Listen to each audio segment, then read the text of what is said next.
今天给大家分享几个我一直在用的检测住宅 IP 质量的工具。首先，我们先去提取一个静态住宅 IP， 我这里使用的是 Silly Proxy 加的，在下面就可以看到了。我们用一下他家的这个 3.8 一个月的美区静态，支付的方式还是很全面的，我这里余额就用余额支付了。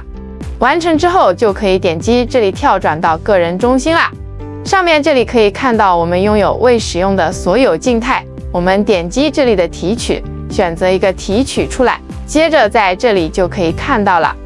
我们点击使用，然后复制使用信息，下面去指纹浏览器新建一个端口。代理类型这里我们选择 SAX5 就可以，接着把代理信息粘贴到下面完成搭建。我们打开这个新建的端口，我平时用的最多的就是 PingGip 这个工具，整体测试下来还是非常准确的。我们来检测一下，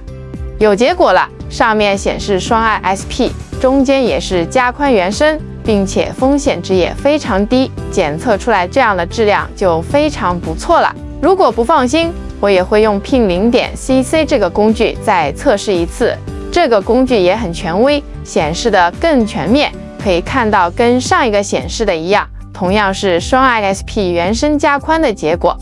并且在下面还可以看到共用人数，显示这样就是代表是独享的静态住宅资源啦。如果你也想测试一下的话，可以从视频下方去 Silly Proxy 提取一条测试一下试试。